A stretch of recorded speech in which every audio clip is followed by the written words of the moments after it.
Bonjour à tous, merci d'être tous là. Merci à Anne, merci à Léna, merci à Marie-Hélène pour cette rencontre, cette interview sur les voies de l'eau, paru chez Mama Édition, qui est.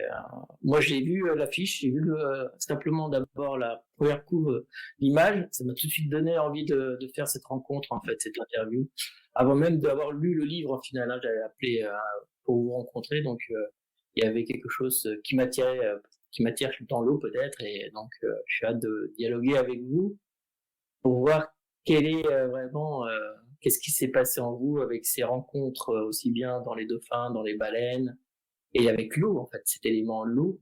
Et j'ai envie de rebondir juste pour commencer parce qu'il y a une amie, j'ai discuté avec elle et d'un coup dans son newsletter, elle avait marqué un jour sur l'eau. Pour elle, c'est eau, c'est énergie, amour universel parce qu'il y a le EAU en fait en français, donc ça fait tout de suite énergie, amour universel, donc ça m'a tout de suite tilté, ça m'a fait ah c'est génial. Et voilà, donc on va commencer par chacune de vous présenter. Je m'appelle Anne Paris. Je pense que ce livre, c'est vraiment la rencontre de nous trois aussi et cette amitié qu'on a. Il y a des amitiés, moi et Marie-Hélène, on est des vieilles amies puisqu'on s'est rencontrés en pension quand on avait 9 et 10 ans. Léna, je l'ai rencontrée, je sais pas exactement quand, mais c'était un appel des dauphins et c'était la vie qui a fait qu'on s'est rencontrés. Et donc voilà, je suis réalisatrice, j'ai réalisé des clips et des portraits de gens. Et donc c'est à cette occasion, enfin, on s'est d'abord rencontrés avec Léna et mon compagnon qui est réalisateur également. Et comme on a eu un grand tilt, une belle connexion, voilà. On a décidé ensuite de faire un film. Ça a pris beaucoup de temps, mais on a réussi à faire ce film qui s'appelle The Journée Mer-Océan. Et voilà, je suis également j'enseigne le yoga diamant, comme Marie-Hélène d'ailleurs. On a fait une formation toutes les deux. J'ai fait les arts déco de Nice. Donc il y a vraiment toute une connexion en fait à l'art, ou en tout cas à cette connexion à la beauté, à la vie. Mais je suis moins réalisatrice, j'écris plus de livres maintenant et j'ai envie d'en écrire d'autres, et je pense que le yoga diamant, c'est un yoga très spécifique, donc on pourra peut-être un peu parler après, et qui intègre justement des reliances au règne, aux éléments. Et donc j'ai vraiment à cœur aussi de partager, de vivre des expériences de conscience. Ça fait très longtemps maintenant que j'en vis de manière différente, et je pense que ça a complètement changé ma vie. Donc voilà, moi si j'ai envie de faire quelque chose, c'est vraiment d'amener les gens, et en plus je trouve ça tellement urgent de plus en plus, c'est d'amener les gens à vivre des expériences pour transformer leur vision peut-être de la réalité, leur vie, et être plus heureux, plus connectés. Voilà. Donc je suis Leïna Sato. C'est toujours un peu compliqué pour moi de me définir, mais je suis apnéiste, je suis auteure, activiste depuis peu. Je suis maman, ce qui est peut-être le rôle le plus beau et le plus challengeant que j'ai à vivre. Et je suis également vraiment une grande passionnée de tout ce qui est relations interespèces avec les animaux marins, depuis que je suis toute petite. Et je réalise de plus en plus que je ne peux pas vivre sans eau. Je dis ça parce que je viens d'arriver à Bali il y a 3 jours. Et jusqu'à ce que je n'arrive, on était au Japon sur une petite île qui s'appelle Yakushima, qui est connue comme étant l'île de l'eau, l'île des dieux. C'est un lieu très pristine. En fait, il y a près 150 cours d'eau, dont certaines sont encore potables. Donc, bien sûr, c'est une île, donc c'est entouré d'océans, et donc tous les matins, j'allais nager. C'était un rituel. Le rituel de cet été, c'était pendant 45 minutes, à 5h45 ou à 6h du matin, j'allais nager avant que les enfants se réveillent. Et je débarque ici et je réalise que mon système nerveux est affolé de ne plus retrouver ce contact quotidien. Donc, oui, l'eau occupe de plus en plus une place vraiment primordiale et vitale dans ma vie. Voilà. Merci. Aussi, on y reviendra plus tard, l'amitié avec Anne et Marie qui m'a beaucoup portée ces 10 dernières années dans mes activités autant professionnelles que dans mon épanouissement en tant qu'être humain. Moi, je suis Marie-Hélène Silmoni.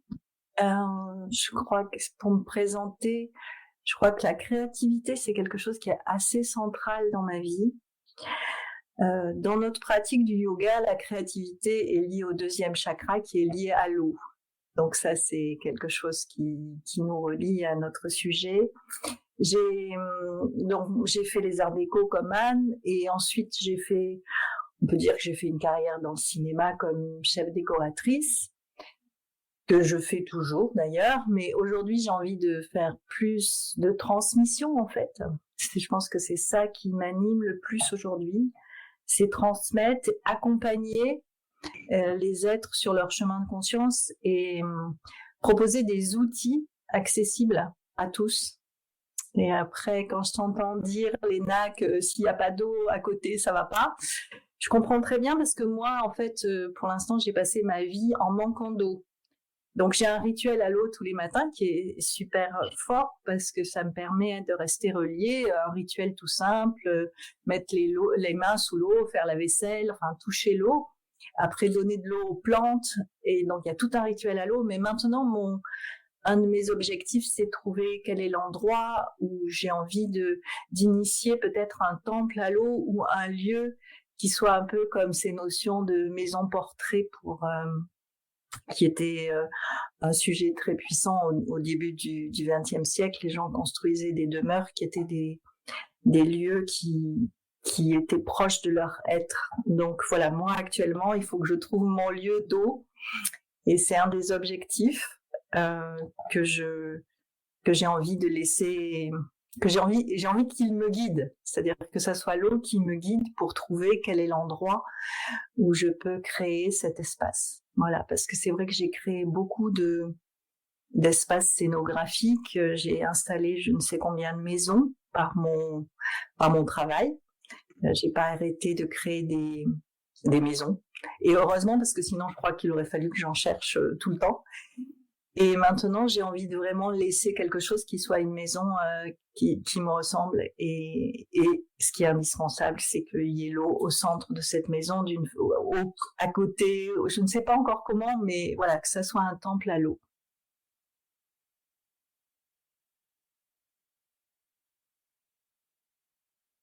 Moi, je me souviens très bien du moment où l'idée a jailli. Oui, En fait, on était dans cet endroit qu'on appelle le sanctuaire bleu, toutes les trois. On est amené chaque année à proposer ça des retraites, mais c'est vraiment comme un voyage initiatique en mer Rouge, et donc c'est en présence des dauphins et de toute cette eau. C'est assez particulier parce que voilà, la retraite a lieu sur un bateau. J'appelle ça un bateau-île en fait, parce que c'est un peu notre ancrage. Et après, on est entouré de bleu. Donc, il y a le bleu du ciel et il y a le bleu de la mer et tous les dégradés de bleu possibles. Et donc, on était en train de nager avec les dauphins. On accompagnait notre groupe. Et puis, je sais pas, c'était un moment extrêmement joyeux. Les dauphins sont partis. Et voilà, quelques détails près, je me souviens que Anne s'est retournée vers nous. Et tout à coup, elle dit, mais en fait, on devrait écrire un livre sur l'eau. Et j'ai dit, ah oui, c'est une bonne idée. Parce que après avoir dansé avec les dauphins, tout semble absolument possible. On est dans une ouverture du cœur extraordinaire. Moi, c'est un peu comme ça, donc je me souviens du début. Oui, bah, c'est bien ça. Moi, je me souviens de la même chose. Pour moi, c'était un matin et je ne sais pas si j'avais déjà nagé avec les dauphins. C'est juste la différence. Pour moi, c'était un matin et moi, je vois le lieu où Anne le dit.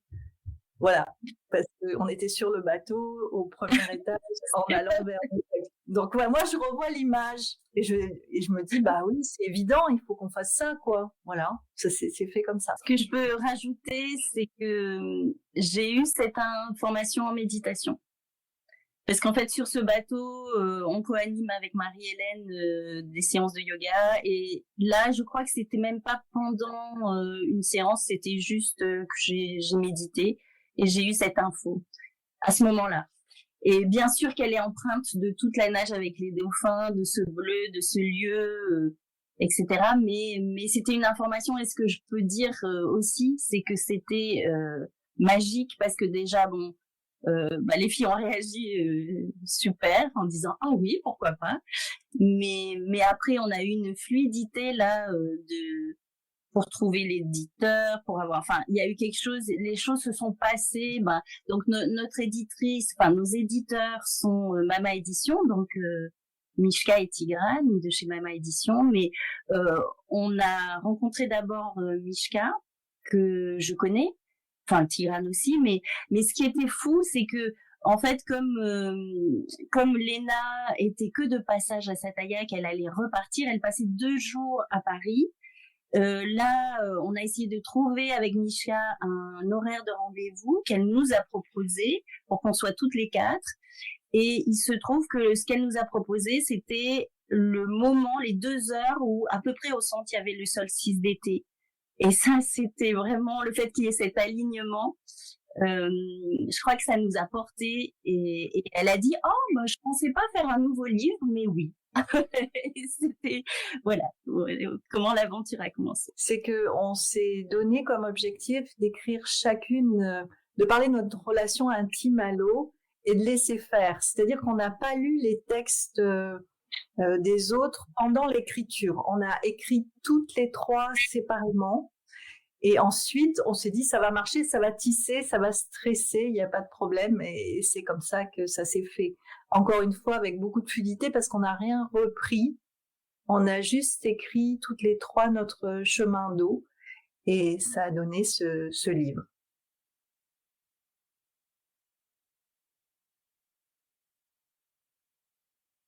Je crois que c'est ça, on s'est laissé être tout simplement en fait. Et nos éditeurs nous ont laissé ce luxe. C'est-à-dire, ils nous ont demandé d'écrire une petite partie chacune pour vraiment dire OK. Et après, une fois qu'ils nous ont validé ça, on a fait confiance à ce qu'on est toutes les 3, je pense, et notre lien et notre relation à l'eau. C'était très émouvant, hein, je pense. On se l'est dit, mais c'était très émouvant de lire les parties des autres après. Je trouve qu'il y a beaucoup de choses qui se recoupent, exprimées un peu différemment, mais qu'il y a beaucoup de liens communs. Et après, ce qui était étonnant, c'est qu'on a trouvé des chemins différents pour le dire, mais je crois que il n'y a pas... Enfin, pour moi, il y a un chemin de transformation, il y a vraiment l'idée de passer des larmes de mon enfance à la joie. La joie, c'est quelque chose qui est très puissant dans l'expression dans ce que dit Léna, va vers ce qui te met en joie. Et après, il y a vraiment beaucoup de choses qui sont très proches, mais qui sont avec nos couleurs différentes.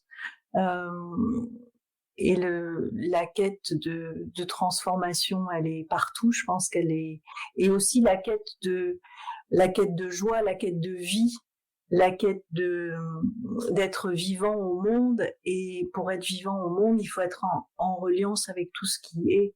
Et ça, je crois que toutes les 3, on est complètement dans ce sentiment de reliance et d'appartenir à quelque chose de plus vaste que nous. Je rejoins complètement Marie-Hélène dans le sens où, oui, on sent qu'il y a vraiment ce tronc commun de cet élan ou ce souvenir vraiment de notre être profond, qui est la joie, qui est la lumière.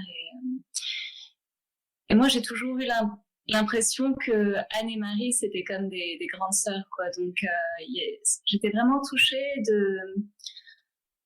je connaissais leur histoire parce que ça faisait quelques années qu'on cheminait ensemble. Enfin, il y a toujours eu cette évidence au moment de la rencontre où c'était pas la première fois que je l'ai rencontré. Je saurais pas l'expliquer, mais ces sensations de sororité, d'appartenance, on appelle ça la famille cosmique entre nous en rigolant un peu.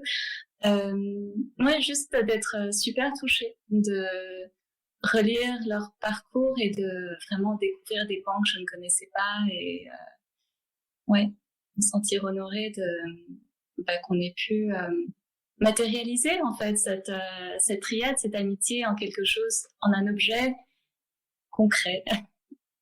Voilà, bon, même si les retraites c'est concret aussi, mais ouais, mais cette matérialisation, j'ai trouvé ça très touchant.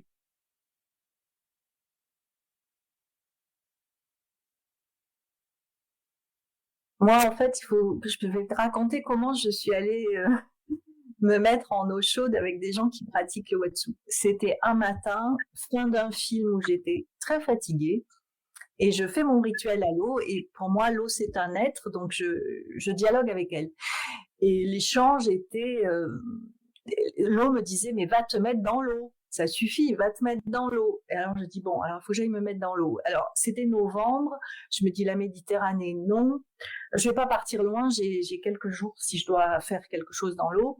Et je tape yoga sur mon iPad et je tombe sur une retraite avec Laurelène Chambovet qui propose pour des doulas, chose que je suis pas du tout, une pratique dans l'eau pour pouvoir accompagner les femmes enceintes. Donc, j'appelle Lolo. Je m'étais pas rendu compte que je l'avais déjà croisée, que je la connaissais par personne interposée. Je l'appelle et je lui dis, voilà, je serais intéressée par la retraite. Et elle me dit, c'est complet. Je dis, et puis on commence à parler. Puis elle me dit, bon, écoute, tu as qu'à venir. Tu dormiras dans la salle de pratique. Et si ça te va, viens, parce que, viens. Donc, je dors pas dans la salle de pratique, hein, ça s'organise très bien. Finalement, j'ai une chambre très confortable et je commence à rentrer en eau chaude pour faire les pratiques qu'elle propose. Et là, tout de suite, déjà, en rentrant dans un bassin d'eau chaude, parce que c'est des bassins qui sont à 33,5 degrés et c'est une température qui permet une très grande détente du corps. Et pour certaines personnes, dans mon cas, tout de suite, ça fait remonter les mémoires. C'est-à-dire que moi, ne serait-ce que d'être, je crois, dans un bain chaud, selon l'état d'être dans lequel je suis ou la démarche dans laquelle je suis, Laurelène, elle encadre de façon assez ritualisée pour rentrer dans l'eau déjà. Donc moi, ça me convient tout à fait. Je rentre dans l'eau très lentement avec ce sentiment de me relier à l'eau et d'être complètement relié et de relier l'eau de mon corps à l'eau autour de moi. Et dès que je fais ça, j'ai déjà des mémoires qui reviennent. C'est-à-dire que l'eau, c'est vraiment l'élément, l'être qui a une capacité de mémoire. Pour moi, l'eau, elle contient la mémoire de notre terre, la mémoire de notre humanité. Enfin, c'est vraiment l'eau, pour être les annales akashiques, c'est vraiment quelque chose qui porte cette mémoire. Donc, à partir du moment où on va travailler dans l'eau, et le fait que ça soit de l'eau chaude, c'est beaucoup plus direct, parce que le corps, s'il est en eau froide, il va se tendre, tandis qu'en eau chaude, il va se détendre. Et la détente, c'est de la relaxation, c'est déjà une première étape pour entrer en état de conscience modifié. Donc, selon son chemin, déjà, on va directement à des mémoires. Et ensuite, retrouver des mémoires de nos propres mémoires intra-utérines. Il y a aussi le fait qu'en Watsu, on propose de plier le corps et de tenir la personne. Alors déjà, on l'installe horizontale, donc l'horizontalité permet la relaxation profonde. Et après, quand on travaille les positions du corps de regroupement, et d'ouverture, dans le regroupement, il y a vraiment cette notion du fœtus qui ramène les mémoires fœtales. Mais ce qui est important aussi, c'est que il y a le Watsu et il y a le Wata. Le Wata, c'est quand on met la tête dans l'eau. Et selon les anses que l'on a avec l'eau, moi je crois que le Wata peut aller encore plus loin parce que si on a vraiment, il y a une position qui est pour moi magique parce que ça ouvre un espace de conscience qui est, j'ai l'impression de toucher l'univers, c'est quand j'ai la tête en bas, dans une position fœtale et que je suis maintenue. Et dans cette position, pour moi, c'est un état de conscience qui s'ouvre, c'est de la magie pure. Je sais pas, je peux pas dire plus. Donc voilà, toutes ces pratiques-là, c'est vrai. Et là, j'ai passé, il y a moins d'une semaine, 4 jours dans l'eau. à raison de 8 heures dans l'eau par jour, en eau chaude, avec des gens qui faisaient du Wata. Et c'était purement magique. Et j'avais encore de la fatigue, encore une fois, du dernier film que j'ai fait, qui n'était pas encore complètement soigné, où j'avais pas encore retrouvé toute mon énergie. Et après ces 4 jours, on peut se dire 7 heures ou 8 heures par jour dans l'eau, on va être épuisé. Non, pas du tout. Moi, je suis sortie avec une énergie et une envie un désir de vie et de faire extraordinaire. Donc voilà, pour moi, l'eau, c'est la ressource absolue. Et ce chemin de Watsu, de Wata et de gens qui pratiquent dans l'eau, je trouve ça extraordinaire. Voilà. Et je souhaite à tous des expériences comme ça. Après, chacun le fait à sa mesure. Il y a des gens qui mettent la tête dans l'eau, c'est pas si simple. D'autres pour qui, enfin voilà, il y a toutes sortes de possibilités, mais c'est un chemin pour arriver à des états de conscience et de reliance extrêmes. Et sur cette dernière période de 4 jours dans l'eau, j'ai pris conscience que ma respiration changeait. Ça, c'est une prise de conscience qui est très récente. C'est pas écrit. Ça sera, je pense, le sujet parce qu'on a envie de continuer à écrire ensemble, je pense. Et donc, la prise de conscience que la respiration se cale sur une respiration complètement aquatique, qu'on pourrait appeler dauphine. En tout cas, les apnées sont de plus en plus longues naturellement, et la respiration est peut-être plus forte une fois, et après d'un calme plat pendant le temps nécessaire à ouvrir l'espace. Voilà, et c'est magique. Et ça, j'avais pas encore constaté ça, parce que c'est vraiment dans les mouvements du corps qui demandent le fait d'être immergé longtemps que la respiration se cale. Ça se fait complètement naturellement.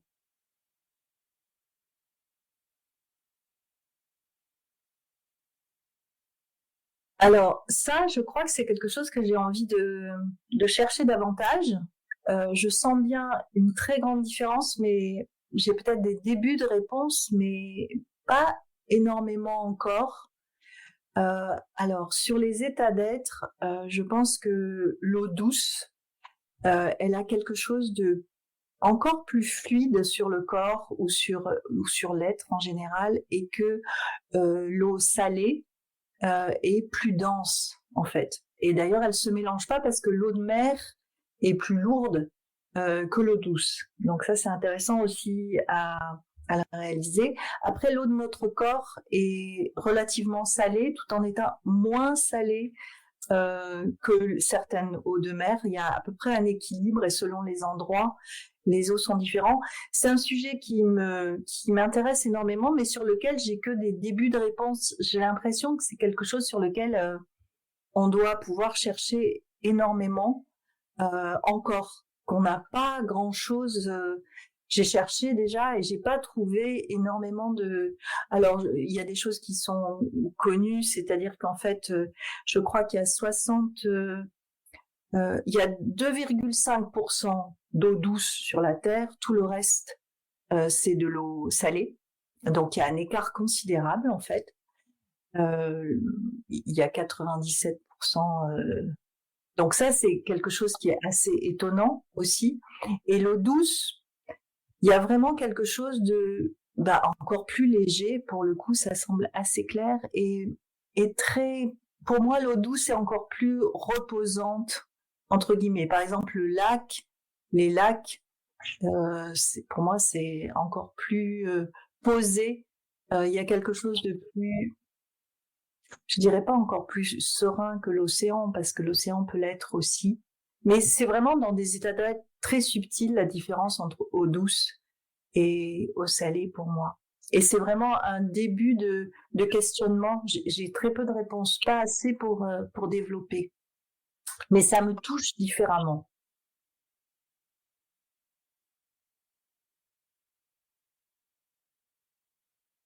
Moi, c'est drôle, jusqu'à ce que j'arrive à Yakushima, j'avais pas eu tout l'expérience de baignade avec l'eau douce, vraiment.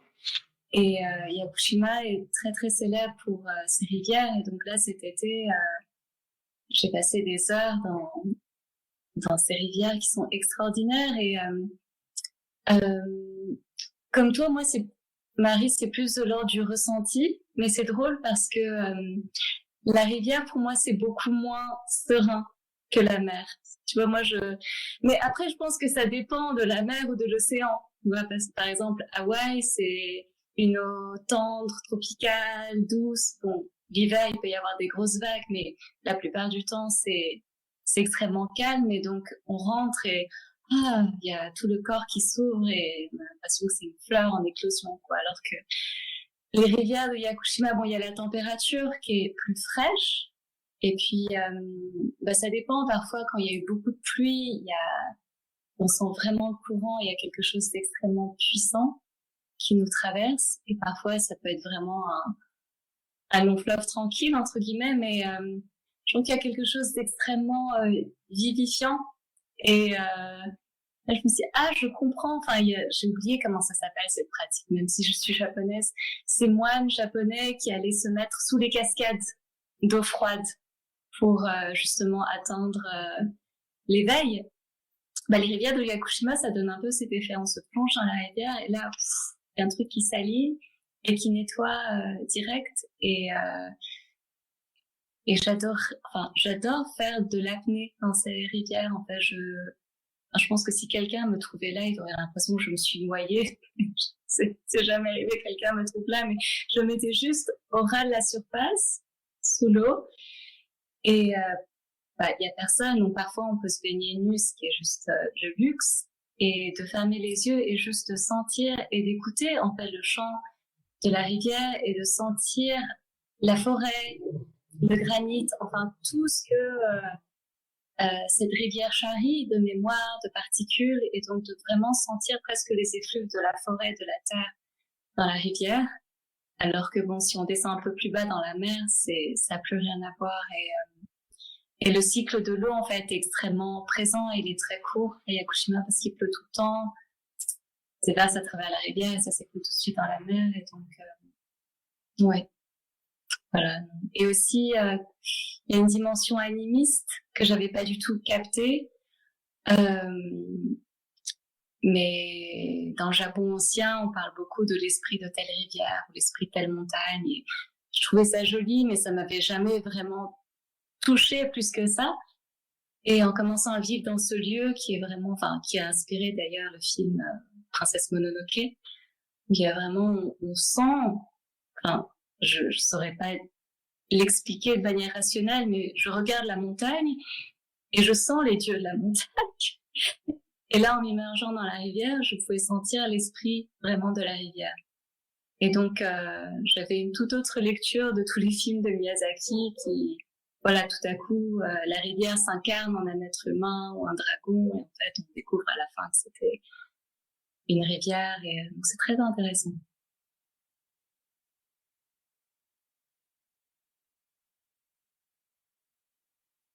Moi, ma première rencontre, elle est assez tardive par rapport aux filles qui sont avec moi, là, mes amis. En fait, on a eu la chance de réunir toutes nos familles sur un bateau et on s'est retrouvés toutes les trois avec nos enfants, nos compagnons, la famille élargie. Et donc, c'est là où on appelle famille cosmique parce qu'on était tous sur ce bateau. Et donc, moi, j'ai 3 enfants et comme je dis plus puisqu'affinité, donc il y avait aussi le grand frère de mes enfants et il y avait le fils de mon compagnon. Donc, j'avais quand même 5 jeunes avec moi à accompagner. Donc, je descends dans l'eau. Déjà, il y avait eu juste une information comme quoi il fallait faire attention de ne pas les toucher. Donc moi, ils sont venus tellement vite, tellement nombreux me rejoindre parce que j'avais vraiment l'impression qu'ils venaient vers moi. J'avais peur de les toucher parce qu'ils étaient d'une proximité qui me touchait profondément. Et alors évidemment, ça déclenche une joie extraordinaire. Et donc, je les ai sentis, mais tout près, passer autour de moi. J'osais plus bouger parce que je me disais, si je bouge, je vais les toucher. Donc, surtout ne pas bouger. Et donc, après, le réflexe, je sors de l'eau et je regarde mes 5 jeunes en me disant, j'espère qu'ils voient ça aussi. Et je vois donc les têtes qui sortent autour de moi et tout le monde avec le sourire, mais accroché jusqu'aux oreilles. Et je me dis, bon, je peux redescendre, ça va, tout le monde est content. Et c'est ça qui est extraordinaire, c'est cet état de joie dans lequel ça met. Et bon, donc ça c'était la rencontre, l'instant de rencontre où on se rend compte qu'ils viennent vers nous, c'est la première chose. Et après il y a le regard. Mais ça, Léna en parle divinement bien. Mais quand on croise vraiment un regard, ça c'est encore plus puissant. Et après, il y a le fait d'y aller d'année en année et les reconnaître, parce qu'on les reconnaît, parce qu'ils ont des marques sur le corps, ils sont comme nous, quoi. On est différentes, toutes les trois, tous les quatre, on est complètement différents, donc eux aussi. Et donc après, il y a quelque chose de l'ordre de la reconnaissance. En tout cas, moi, j'ai l'impression.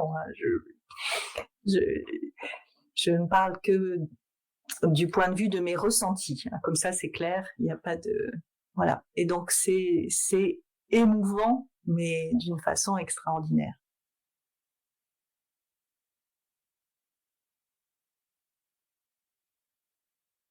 Le point de départ, c'est une femme japonaise qui s'appelle Ayako, et c'est d'elle que je tiens cette très jolie phrase de va vers ce qui te met en joie. Ce qui m'a exprimé beaucoup de choses, mais voilà, à 14 ans, on comprend pas tout à fait tous les concepts spirituels. Mais il y avait quelque chose dans oui, la joie. Elle m'avait dit plus particulièrement, en fait, c'est quand cette vibration en fait habite ton corps, et c'est pas une joie frivole, c'est une joie vraiment qui vient des profondeurs de ton être. Alors tu sais que tu es aligné sur ta vérité, et utilise-la comme une boussole, quoi. Et moi à ce moment-là, en fait, la joie elle montrait très clairement le chemin de la mer et des cétacés. Et une autre chose qu'elle m'avait dit, c'est que je n'étais pas mes émotions et que j'étais une conscience infinie. Alors, j'ai rien compris. Mais il y avait quelque chose, justement, dans son regard que j'ai retrouvé plus tard chez les dauphins et les baleines. C'est ce regard qui, il y a des paroles de l'autrice Isabelle Sorante qui me vient à l'esprit parce que je suis en train de lire son livre, où elle parle de son maître spirituel Jacques Breton, et elle dit que son regard lui faisait penser au regard d'un chat, pas d'un dauphin mais d'un chat, comme si ce qui l'intéressait se trouvait ailleurs, et que c'était un regard qui allait plonger dans vraiment les profondeurs de son être pour aller ramener la lumière à la surface. Et donc c'est vraiment cette sensation que j'ai eue, c'est que elle ne voyait pas la Léna dépressive ou malade, mais que elle voyait justement cette conscience infinie. Et donc je crois que c'est 2 ans après, quand j'avais 16 ans. Donc c'est la première fois, je crois, que je nageais avec des baleines. Et donc c'était un rêve, presque un fantasme, mais arrivé au moment de la mise à l'eau, je me dis, mais en fait, j'ai aucune idée de la manière dont je vais réagir face à un être qui fait 40 tonnes. Et il y avait cette dimension complètement surréaliste. Et il y avait la mer, en fait, qui se reposait à 10 mètres sous nous. Et donc, les baleines à bosse ont ces très longues nageoires pectorales comme des ailes.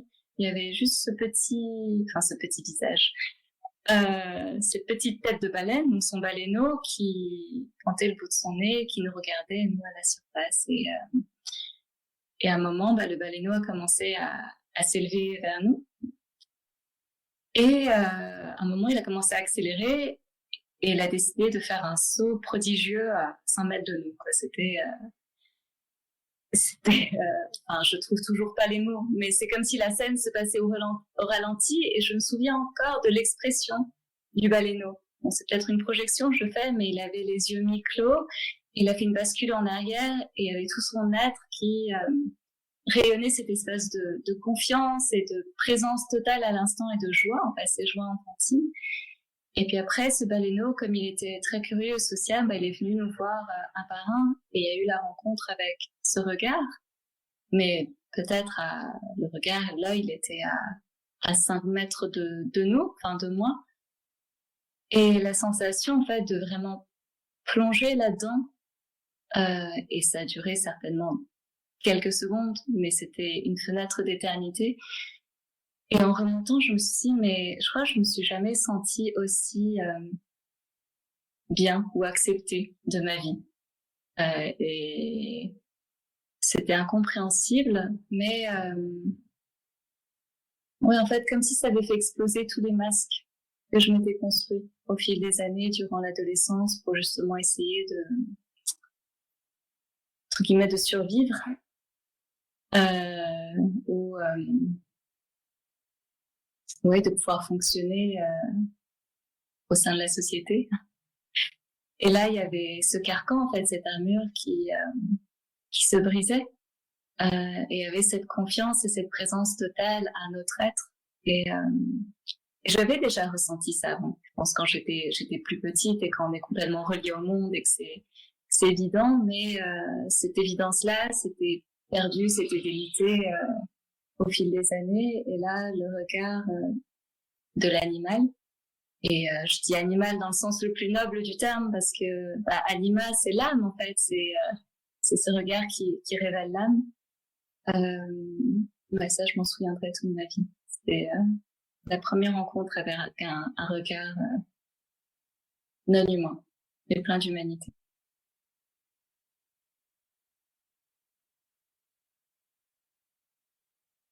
Je crois que ça m'a sauvée. Enfin, ça m'a sauvée. J'ai enfin eu le sentiment de pouvoir m'ancrer sur cette planète. Et ça peut paraître très contradictoire que même aujourd'hui, l'ancrage, c'est quelque chose, c'est pas du tout évident, même si je pense que j'ai fait pas mal de progrès, notamment en devenant maman. Mais ce sentiment d'ancrage et d'appartenance et de stabilité, je l'ai trouvé dans la mer. Et cette reconnexion au corps aussi, parce que j'étais complètement coupée de mon corps. Je vivais que dans ma tête.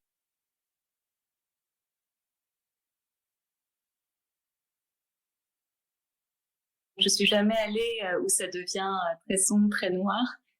Le plus profond, c'était 45 mètres et c'est encore très bleu. En fait, c'est ça qui est étonnant. Le bleu devient de plus en plus sombre, mais c'est encore très bleu. Pour moi, ça a toujours été une espèce de, comment dire, j'aime pas utiliser le mot outil, mais comme un véhicule pour me relier à moi-même et au monde. Donc, ça a toujours été une pratique spirituelle, méditative. Ça a jamais été un sport. Et ouais, quand j'ai commencé à pratiquer l'apnée, je me suis dit, c'est la première fois que quelque chose me semble aussi évident. Parce que bon, évidemment, j'étais nulle en sport. Enfin, j'étais... Mais là, tout à coup, c'était, ok, je suis dans mon élément. Et je crois Marie-Hélène en parle dans le livre, elle parle du corps aquatique, je crois que c'est ça. Mais il y a quelque chose de physiologique, il y a une transformation qui se passe dans mon corps dès que je suis en immersion. Bon, après, ça, on peut l'expliquer scientifiquement aussi. Enfin, je vais pas rentrer là-dedans parce que sinon, ça va durer une éternité, l'interview. Mais ces fameux réflexes d'immersion du mammifère, on voit que on a beaucoup plus de points communs qu'on ne le pense avec des mammifères marins et qu'on porte en nous cette mémoire de nos origines aquatiques, de cet océan primordial dont la vie est issue. Mais il y a beaucoup de personnes qui me disent, en fait, tu es quelqu'un d'autre dans l'eau. Et je m'en rends pas compte, mais dans le ressenti, oui, je sens que c'est différent, que c'est beaucoup plus simple dans l'eau que sur Terre.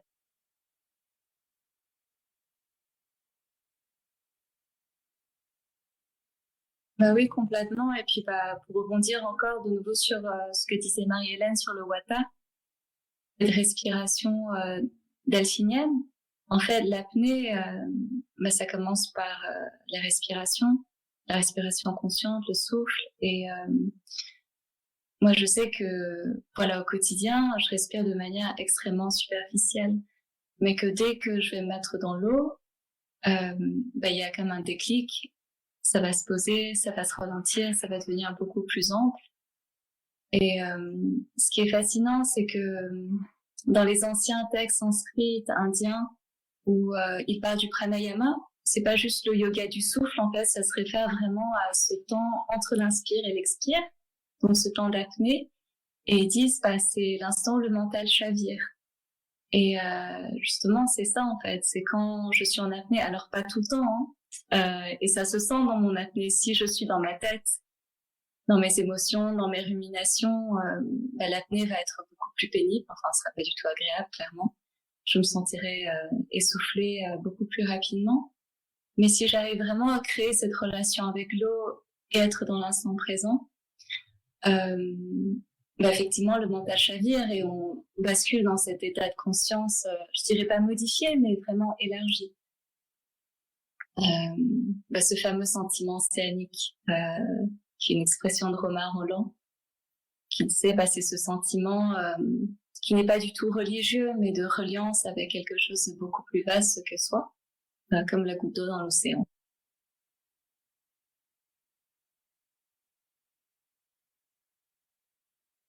Alors moi, j'ai rencontré les dauphins dans une eau très profonde, alors que maintenant nous allons voir les dauphins dans une eau turquoise, mais là non, c'était pas le cas. Et donc, et je suis, je pense, celle des trois qui n'a pas, comment dire, qui avait plus, enfin, ma relation à l'eau n'est pas forcément en immersion, c'est-à-dire que oui, l'eau est très importante pour moi depuis toujours, mais pas forcément dans cet appel indispensable. Et je pense que c'était lié aussi à des peurs. Donc là, on était sur le bateau avec Léna pour le tournage du film. Il y avait des cadreurs, un cadreur apnéiste également, et c'était à Bimini. Et il y avait eu un temps assez déplorable les jours d'avant.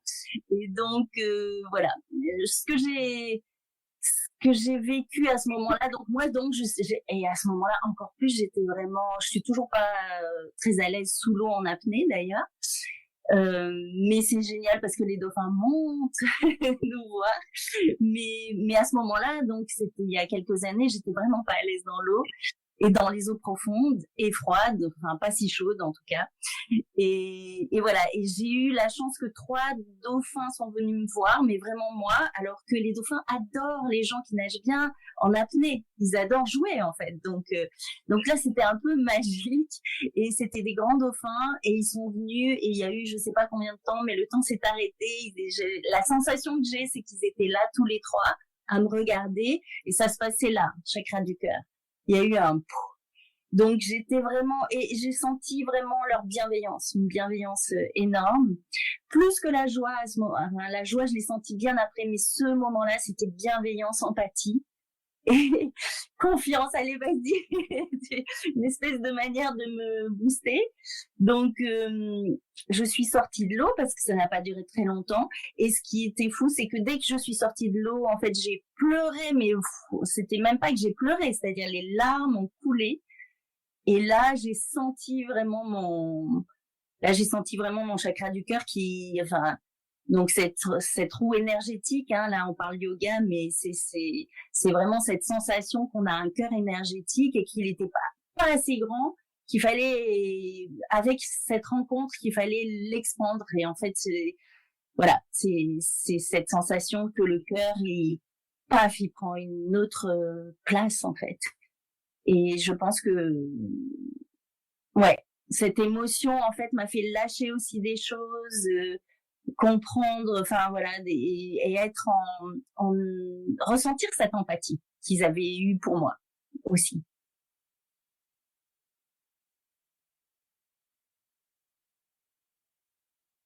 Alors, je pense que c'est un cheminement, en fait, parce que des expériences qui ouvrent le cœur, il y en a d'autres. Enfin, il y en a plein en fait. On peut tous faire des expériences d'ouverture du cœur. Mais justement, moi, ce qui m'a semblé à ce moment-là, parce que j'avais déjà rencontré des maîtres, des Tibétains, des Amas, enfin, je sais pas, j'avais déjà eu cette sensation, mais je me suis dit qu'en fait, avec ces êtres dauphins, comme on les appelle, ou c'était vraiment, ça pouvait être en tout cas aussi fort que rencontrer un maître spirituel. Donc ça me paraît très important parce que en fait c'est sur la conscience aussi que ce qu'on appelle des animaux et que les êtres humains continuent à tuer en ce moment, malheureusement au Japon ou dans les îles Féroé. Moi ça me touche énormément en ce moment. plus que ça m'aurait touché avant, parce que je pense que quand on a vu, comme disait Marie-Hélène, là, l'œil de ces cétacés, on a compris à un autre niveau que c'est pas seulement des animaux qu'on peut tuer pour se nourrir, mais qu'il y a de la conscience. Et je pense que pas tous les dauphins, pas toutes les baleines ont la même conscience. Ça dépend de qui, comme les êtres humains n'ont pas la même conscience. Mais voilà. Donc ça, c'est un cheminement avec les dauphins, mais c'est vrai que quand on est ensemble pour ces retraites, on a commencé à faire des rituels à l'eau. Et c'est vrai que ces rituels à l'eau nous ont, je pense, tout transformé dans notre relation à l'eau. Mais c'est vrai que ce dont tu parles, ou ce dont je parle dans ce livre, c'était en 2020, donc c'était avant ces retraites. Et c'est vrai que j'ai quelque chose avec les élixirs, je pense. Ça me fascine complètement, le mot déjà.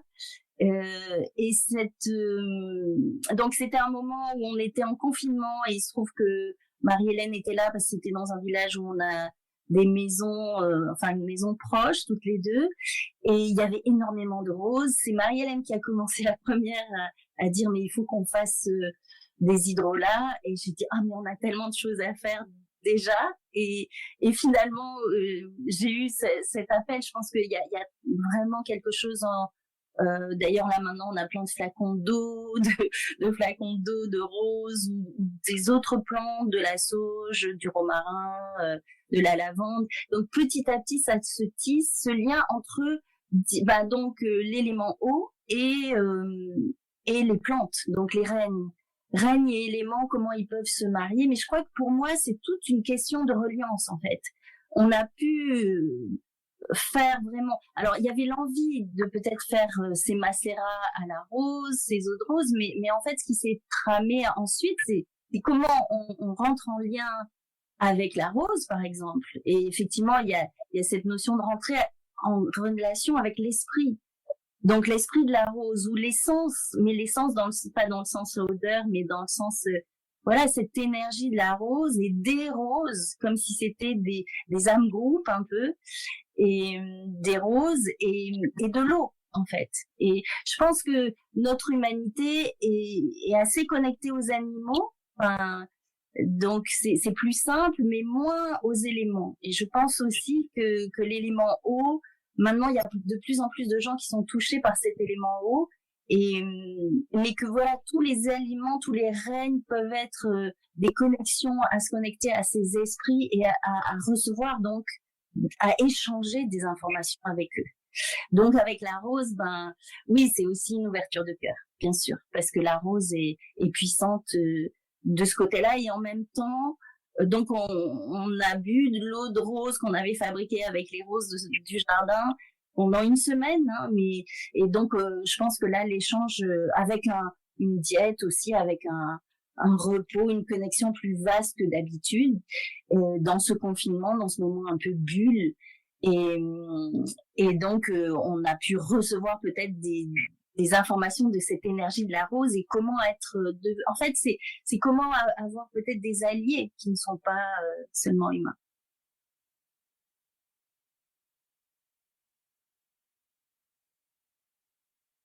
Moi, j'ai envie de dire et de proposer à tout le monde, chaque fois qu'on voit de l'eau, de lui faire porter de l'amour, de la paix, de la joie, de la sérénité. C'est-à-dire que si on offre à l'eau un état d'être, chaque fois qu'on la voit, c'est une façon de communiquer avec tout très facilement. Et j'aimerais bien initier qu'il y ait de plus en plus d'êtres sur cette planète qui fassent ça. C'est-à-dire qui donne cet état d'être à l'eau pour qu'elle le mémorise et qu'elle le transmette. Je crois que c'est vraiment un chemin extraordinaire que de proposer ça. Nous, on a appris une chanson là qui a été transmise par les Amérindiens et les femmes, notamment les 13 grand-mères, et qui est pour qu'on la chante de plus en plus. Et cette chanson, elle dit « L'eau est le sang de notre corps, l'eau est le sang de la planète ». Il y a quelque chose aussi qui vient de la sororité, mais qui vient de tous les êtres humains, transmettre de plus en plus à l'eau, d'échanger de plus en plus avec l'eau. Donc, on est dans ce flot aussi. Je pense qu'il y a beaucoup de cultures qui ont déjà ces relations. Ben, on a parlé du Japon, de Miyazaki, de l'esprit des rivières, etc. Je pense que les Japonais sont effectivement des enseignants. Moi, mes enfants, on a regardé tellement de Miyazaki quand ils étaient petits et on continue encore parce que c'est cette vision animiste ou alchimique ou chamanique et en fait de voir, de se connecter aux esprits de l'eau ou des cétacés ou d'autres règnes et éléments. Je pense que ça c'est très amérindien aussi, que tout est relié en fait. Et on est dans cette continuité. Je pense qu'il y a des gens comme nous qui sont plus dans l'information directe en fait, pas forcément. Enfin toutes les trois, je pense qu'on fait des expériences de conscience qui nous amènent à avoir des liens. Et puis il y a d'autres gens pour lesquels c'est des traditions et tout ça se métisse en ce moment. Et je trouve ça très beau en fait. On avait cette envie, je pense toutes les trois, d'inviter chaque personne à la lecture de ce livre. Pas juste avoir la relation que les autres ont à l'eau, mais que chacun puisse trouver, s'il l'a pas déjà, parce que sa relation à l'eau et comment en faire une alliée, comment se connecter et en faire une alliée du quotidien, j'ai envie de dire. Voilà. Et aussi pour œuvrer pour le bien et le mieux de cette humanité.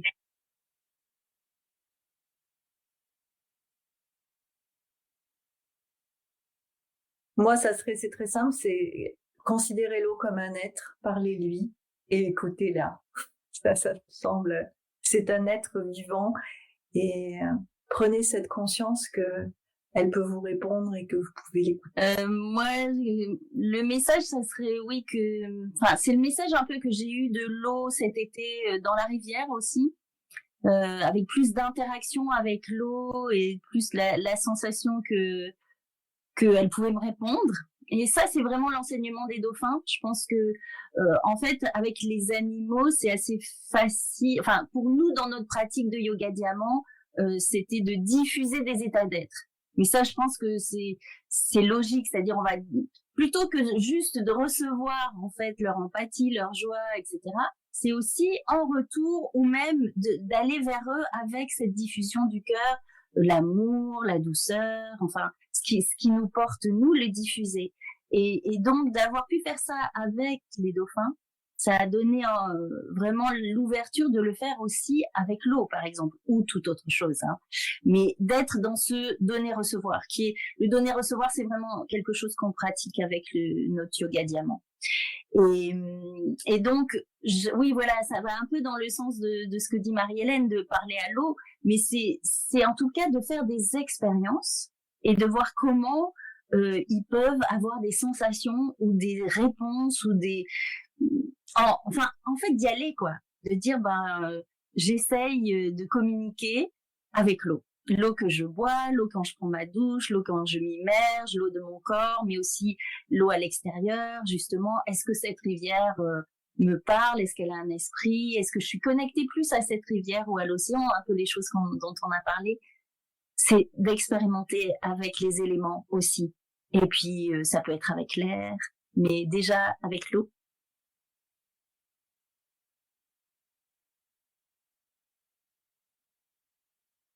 Moi, en fait, ce que je propose souvent, c'est rentrer dans l'eau avec cette conscience qu'on relie l'eau de son corps avec l'eau autour de nous.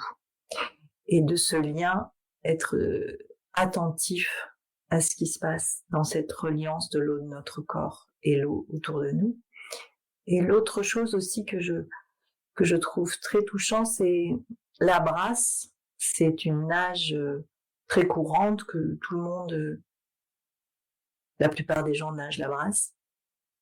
Et je propose qu'on la nage en pensant que c'est la nage du cœur. Parce que vraiment, l'ouverture des bras de cette nage, c'est vraiment l'ouverture du cœur. Et pour moi, cette nage, c'est la nage du cœur. Et ça, le fait de l'exprimer et de le dire, j'espère que certaines personnes ressentiront ça aussi. parce que c'est très puissant. Donc, je vous propose de nager la brasse en conscience que c'est la nage du cœur et de relier l'eau de votre corps à l'eau autour de vous quand vous rentrez dans l'eau. Alors moi, je vais revenir sur des choses simples d'informer notre eau, c'est-à-dire, ça on le fait beaucoup avec Marie-Hélène depuis un bon moment, même avant l'idée de ce livre, c'est un moment de prendre de l'eau et de lui donner des informations, de peut-être des états d'être, donc les états d'amour, de joie, etc. Moi, j'ai toute une phrase pour informer mon eau, et selon si c'est pour la famille, si c'est pour donner à quelqu'un spécifiquement, c'est vraiment d'être dans cette potentialité que l'eau, les mots qu'on va lui dire, la vibration qu'on va lui donner, elle peut être transmise après aux personnes qui vont la boire. Donc ça peut être pour nous-mêmes, mais ça pourrait être pour quelqu'un d'autre.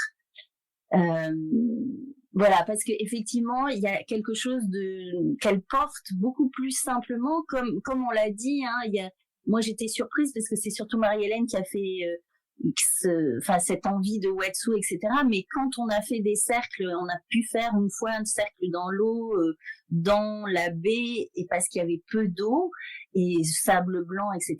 Toutes les personnes du cercle là ont vraiment eu des émotions, mais presque instantanées. Tout ce qui se règle sur la terre, et moi je suis très terrienne, j'adore pratiquer le yoga, les postures, les ancrages sur terre ou mais là dans l'eau, il y avait quelque chose de l'ordre des émotions qui se déployaient. Et donc même quand on n'a pas la possibilité d'aller dans l'océan, etc., vous allez prendre la douche, vous vous connectez à vos problèmes par exemple, et vous demandez la transformation grâce à l'énergie de l'eau de telle densité. Je ne sais pas si c'est de la colère, si c'est de la tristesse, et demander à l'eau de transformer en quelque chose. On va partir de, par exemple, un état de stress ou d'inquiétude, etc. Et consciemment, tout en prenant cette douche, tout en étant connecté à l'eau, de demander cette transformation grâce à la fluidité de l'eau, grâce à l'énergie de l'eau. Que l'eau puisse transformer la colère, la tristesse en énergie, je sais pas, qu'on va mettre au service de ce qui est important pour nous, des choses qu'on veut atteindre, de nos projets, de nos rêves. Et il y a quelque chose de magique dans ces actions qui paraissent vraiment infimes, voire peut-être complètement on peut dire, je comprendrais qu'on dise, mais franchement, est-ce que ça marche vraiment, ce genre de choses? Mais moi, je vous invite à le tester, en fait. Déjà, je suis vraiment en gratitude, moi, par rapport vis-à-vis de Anne et Marie, pour revenir au sanctuaire bleu, au rituel, et comment l'eau, en fait, permet d'entrer en relation aussi avec un lieu, l'esprit d'un lieu. Bon, le sanctuaire bleu, c'est un lieu d'eau, donc l'eau, c'est un peu une évidence, mais cette cérémonie, en fait, quelque part de clôture et de remerciement à la baie, qui est une forme de célébration, je trouvais ça très beau. Et en fait, la manière dont ça se passe, c'est que on recueille l'eau de la baie, donc cette baie où on est invité pendant une semaine, où on s'invite, et chacune à son tour va venir déposer quelque chose de lui ou d'elle à cette eau, justement l'informer. Ça peut être un chant, ça peut être une prière, ça peut être un silence qui est chargé d'un état d'être. Et donc ce bol d'eau circule, et c'est une manière en fait de converser et de remercier l'eau, et à la fin de manière pas juste symbolique, hein, mais on reverse cette eau qui est chargée en fait de tout, non seulement la gratitude, mais la transformation de chacune. On la reverse à la baie avec vraiment nos meilleurs vœux du cœur. Et depuis que j'ai été invitée à cette pratique à travers elle, j'ai senti que ma relation, en fait, à ce voyage, à notre proposition et au lieu, s'était complètement transformée. Parce qu'avant, je me sentais juste comme une touriste. En fait, il y avait une forme de culpabilité de me dire, mais on arrive dans ce milieu, dans cet endroit magnifique, avec ces dauphins, on a l'impression qu'ils sont servis sur un plateau d'argent. J'avais pas l'impression juste de prendre, mais de dire, on passe mais qu'est-ce qu'on donne en retour? Il n'y a pas vraiment d'échange, alors que là, cet échange était vraiment conscientisé. Et ça a vraiment changé ma perception des choses. Et après, c'était quoi? Oui, c'était paroles d'une chercheuse soit australienne ou néo-zélandaise, Veda Austin, qui dit en fait notre perception sur l'eau est en train de changer. Enfin, l'eau, ce n'est plus une ressource. En fait, l'eau, elle est source, elle est source de vie. Et donc, comme tu disais, Anne, tout à l'heure, je crois que jusqu'à présent, c'est facile d'entrer en relation, par exemple, avec le règne animal, mais avec les éléments, je pense que c'est moins évident, mais là, il y a de plus en plus un éveil, et surtout, je sens que l'eau véhicule ça. Il y a cet engouement, cette fascination, ce souvenir, en fait, que l'eau est vivante, qu'elle est une entité vivante, et qu'elle nous unifie, et qu'elle nous éveille aussi quelque part hors de cette illusion, en fait, de séparation en en tout cas, moi, j'ai souffert énormément en grandissant de me penser, en fait, complètement coupée, séparée du monde, alors que c'est une immense illusion. Enfin, je sais que t'aimes pas ce mot, Anne, mais interdépendance, mais tout est interrelié. Oui, voilà. Je préfère interrelié ensemble. Et l'eau nous montre cette voie. C'est pour ça qu'elle touche autant. Merci à vous trois pour cette interview. J'espère que tout s'est bien passé pour vous. Oui. Merci à toi. Merci. Merci Marianne. Merci Anne. Merci Elena. Merci à toi et merci à vous les filles. C'était super. À bientôt. Enfin, à bientôt. François-Xavier, j'espère qu'on a l'occasion de se rencontrer. Et puis, avec grand plaisir. Ouais. Et les filles, à bientôt. Merci beaucoup. Oui, on sent que on pourrait parler énormément sur l'eau. Je pense qu'on est toutes les trois à notre manière, et toi aussi, j'ai l'impression, assez fascinées par cet élément. Ouais, tout à fait. Et voilà. Et donc, c'était un vrai plaisir d'être avec toi et d'échanger. Ça amène toujours plein de nouvelles choses. Et oui, j'espère vraiment que ça va ouvrir l'espace aux personnes qui vont regarder de leur lien, elles, eux, à l'eau.